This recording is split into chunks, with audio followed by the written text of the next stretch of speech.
Today I'm going to be going over the 1170 Vietnam, in the Goryeo period. I'll be more talking about the events that led up to it, and I won't actually be covering anything after it. Due to lack of time, will probably be going really fast. If you do have any questions, feel free to ask them then.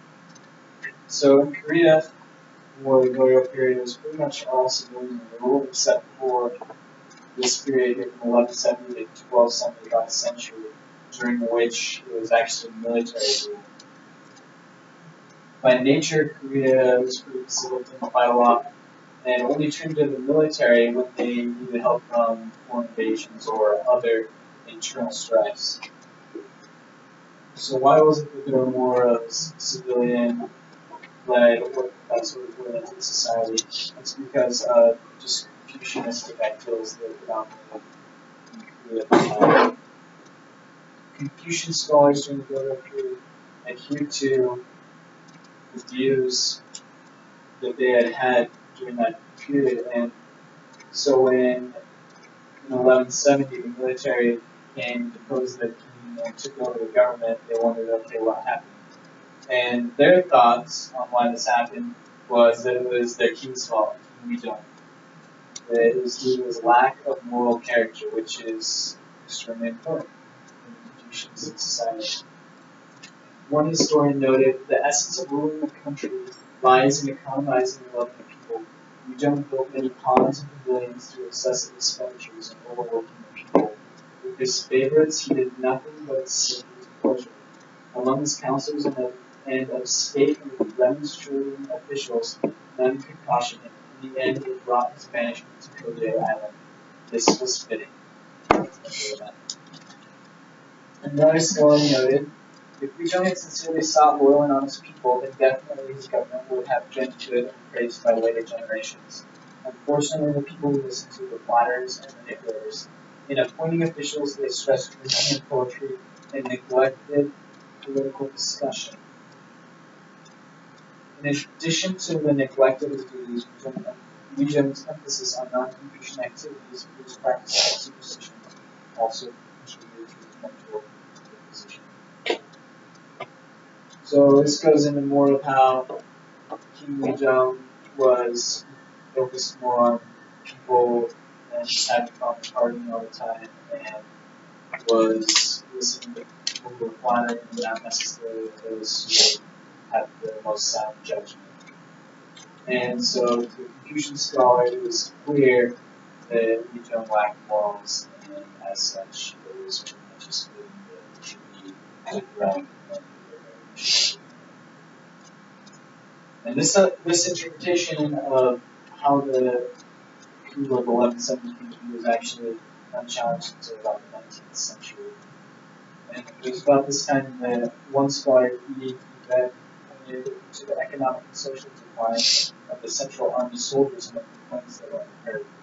And they were often being forced to labor without pay. Another Korean scholar actually suggested just the opposite, that the military was doing so well that the next step was just to take over the government. My opinion is actually the opinion of Edward Schultz, and he says that it was the result of power struggles within the dynasty. And this correlates more to P.P. Dynasty, that the military wasn't what goes into that, all of that. So there are two main groups who combined power. It was basically the king and his followers, and then the central aristocratic alliance. There was often even disunity within these groups. Different clans divided among themselves, and the royal family also divided among themselves.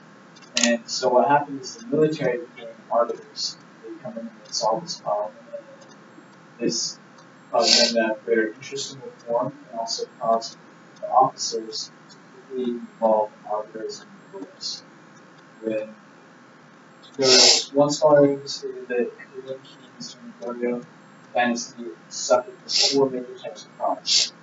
One, which we see if the ruler was often weak. They had to compete with bureaucracy and aristocracy. They had to compete with landowning and privileged aristocracy, and they were constrained by new Confucian thought. From the beginning of the 12th century, however, Korean kings attempted to reassert and expand their King Sejong and King Yejong were actually fairly successful, but then all of their success pretty much went away when King Jong took power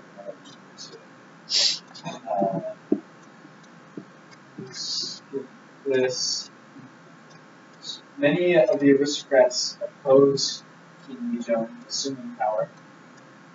Actually, we're going to so a lot of people didn't even think King Yejong was fit to rule in the first place. Even his mother opposed him becoming the next ruler. And it was only when his royal tutor had said, "Hey, I'll make sure that he's raised properly, things go right a bit," that he actually got the stamp of approval from his mom, so that they were both against him, thought that his son should rule.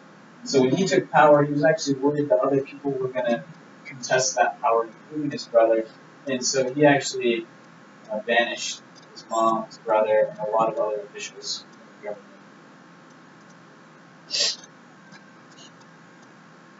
During this time, the military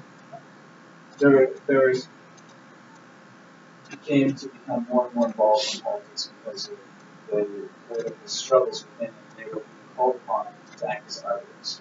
At the start of the 11th century, northern Peterson tribes attempted to invade Korea and had it not been for the military, the Korean dynasty was likely power. Another reason why they were getting power was just invasions. The central government, there was small military and global military, was invasions that were at that time. Skip ahead even more. And then, so, Lee Ki-baek had said that one of the reasons for the military being able to take power was the decline in military status. From the 10th century, the dynasty distributed land amount allotments in favor of the civil officials, to the detriment of the military. So basically in everything, the food, the pay, everything that they got, the military got less than the civil counterparts. And the civil counterparts actually were able to get to higher ranks in the military, and they were always basically making it harder for the military to become higher in status. And I'm sure, like, if you were in the military, this would be knowing you over everybody else. And while this wasn't fixed, and basically what happened is the military just, after becoming more and more distraught over the unbalances of things, it starts plotting to overpower the king. And in 1164, actually, he really annoyed the head of the guards, and the head of his actual royal guards. So this guy is always around. And annoyed that people within the court, they had actually burned off part of his beard. And this is a big guy, and he's ahead of a lot of people. People in the court were just really not treating people within the military very kindly, and they decided that they had enough of it.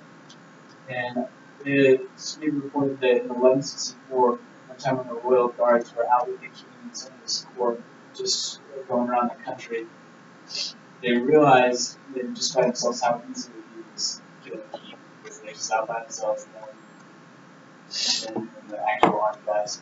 And then they continued plotting, and then it wasn't until 1170 when they overpowered everybody. They ended up working with some of the aristocrats so they could maintain power, and that's what allowed them to maintain power, was actually working with other aristocrats at that time.